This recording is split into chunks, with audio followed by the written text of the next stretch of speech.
Okay, so I'm watching the Gabby Petito or Potato. I don't really know how to pronounce her last name. But anyways, American Murders for Netflix.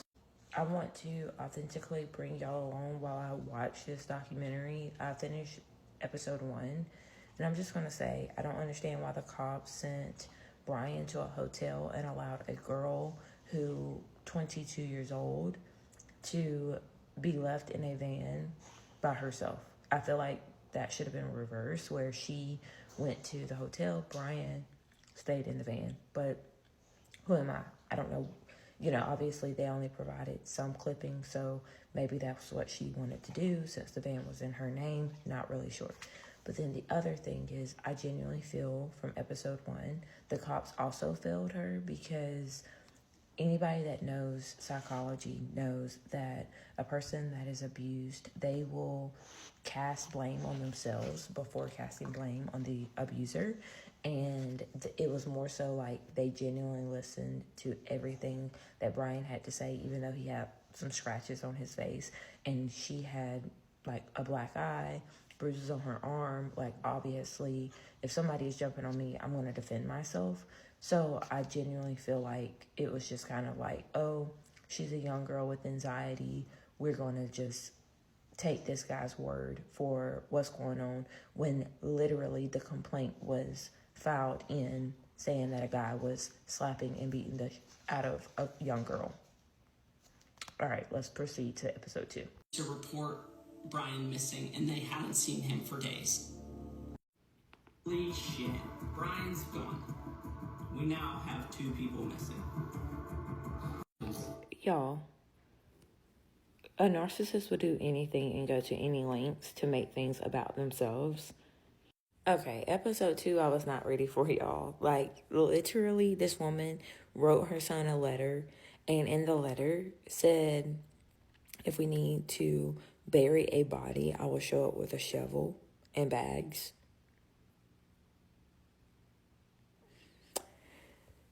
And then on top of that, like, he went missing because obviously she was getting too much limelight, being all over social media, all over the news press, articles, missing people's reports.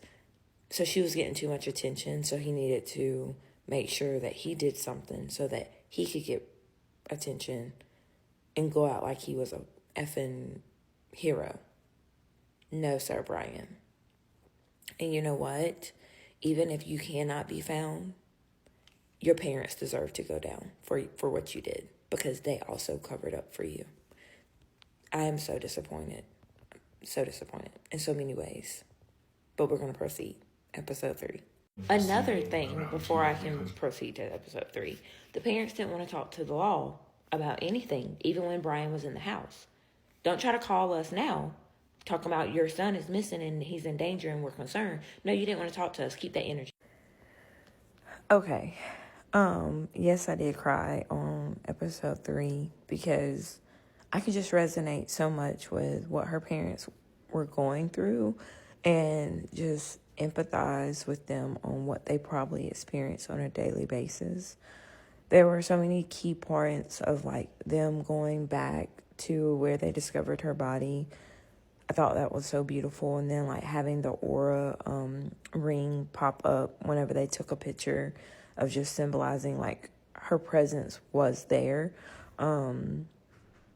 But as a mom to a 19-year-old who you try to trust the decisions that they're going to make are the best decisions. But I always tell people, forever go with your first judgment call, what your gut is telling you.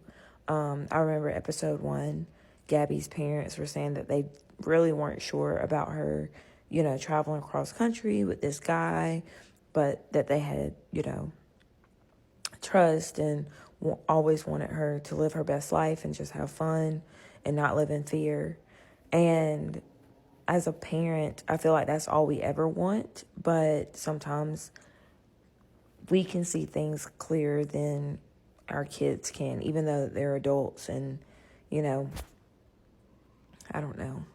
My heart just is so heavy. Like, honestly, I cried like 3 times watching episode 3, just because they lost their daughter and they're never going to be able to get her back, And on top of it, I don't care. Brian's family, they said that they had an active lawsuit against his parents, contempting with evidence, being an accomplice, that letter his mom wrote, all of these things, and then not being cooperative with the law, not even trying to be cooperative with the parents who lost a loved one, their child. They deserve to be prosecuted. They deserve to go down for the murder of Gabby. They deserve to also, I don't know. I just think it's also weird that the family did the autopsy on Brian's body, and Gabby had been literally out in the woods for weeks, I think, at a time, and Brian was mysteriously, his body was decomposed. Come on. Everything is just not lining up. And those conversations and saying, we know nothing, but there was phone records of them having long-winded conversations with him.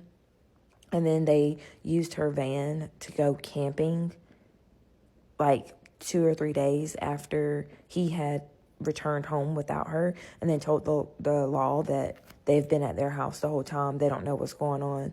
All of it is just BS. The sister is questionable. I'm not sure. I trust that she really was not part of anything. But the parents, the mom and dad, especially the mom, the capital M, needs to be charged. And, I'm not a person that believes in an eye for an eye, because I do believe that we serve a higher power, that God will, they will have to answer to that one day. But I don't know.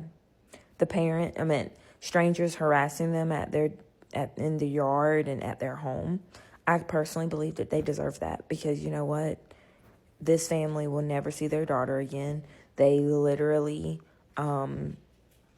lost their daughter to a tragedy. And then for other parents who knew something, could not give any type of remorse, compassion, or anything. No respect for the Laundrie family. But Loretta Bush, let's talk about you. You're very attractive. I'm a married woman, so I'm going to be very selective of how I use my words. But you did your thing. You did your big one for this case. And I just want to say thank you, because we need more FBI agents. We need more people in law enforcement that will not just settle for, we can't find a body, we can't find answers, and so we're just going to close this case. No, we're human and we deserve to be advocated for. So thank you, Loretta, and thank you for your whole entire team for everything that you guys did. And Netflix, thank y'all for releasing this, even though it probably was very hard for the family to revisit and have to have these interviews. I just really appreciate Netflix for releasing this, because I am going to make my daughter watch it. And I feel like every parent, if you have a child, you should watch things like this, because this is real. And if you know someone in need, go to the Gabby Petito Foundation to spread the word, help the next person, and hopefully stop domestic violence and murder.